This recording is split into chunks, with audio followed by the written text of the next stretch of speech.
Si vous aussi vous avez l'impression de manquer de souffle dans un quotidien à 1000 à l'heure, si l'état du monde vous questionne et que vous avez envie d'explorer de nouvelles façons d'être au monde et de faire société, alors vous êtes au bon endroit. Bienvenue dans le podcast Habiter poétiquement le monde. Je suis Claire Barbery-Giletti et dans ce podcast, je pars à la rencontre des éclaireurs, ces chercheurs, artistes, explorateurs, thérapeutes qui nous relient à la beauté du vivant et proposent des pistes concrètes, sensibles, pour créer un monde où il fait bon vivre.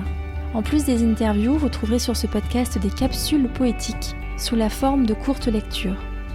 Et si le podcast vous inspire, n'hésitez pas à en parler autour de vous, à le suivre sur les réseaux sociaux ou à me laisser un commentaire ou une note sur les plateformes. Belle écoute!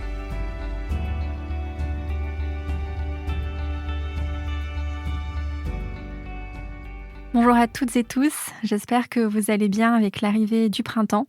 Pour justement célébrer la venue du soleil, je vous propose pour cet épisode un peu particulier des lectures de textes sur le thème Liberté, force vive déployée.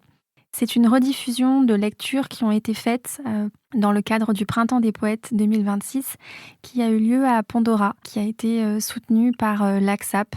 Je vous laisse découvrir ces textes qui m'ont beaucoup portée, que j'aime énormément, qui ont été écrits par des écrivains qui, je trouve, sont profondément vivants. Et voilà, j'espère que ces textes vous toucheront autant qu'ils m'ont touchée.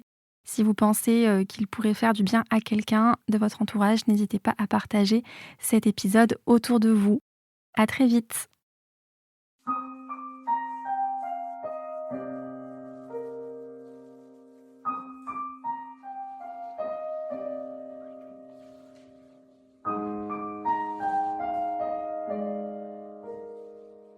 Un texte librement adapté d'Éloge du risque d'Anne Dufourmentel. La vie est un risque inconsidéré, un risque pris par nous, les vivants. Pourtant, notre époque cherche à éradiquer le risque à tout prix.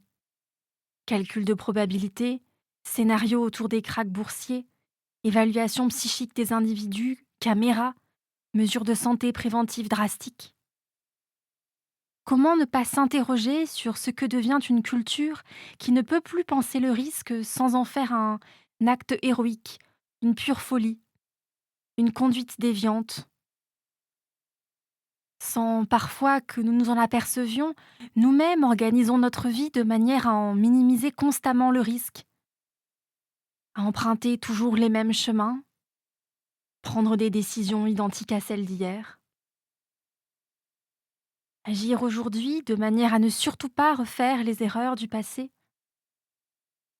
Fermer notre cœur pour ne pas risquer d'être déçu. Ne pas tenter pour ne pas revivre l'échec.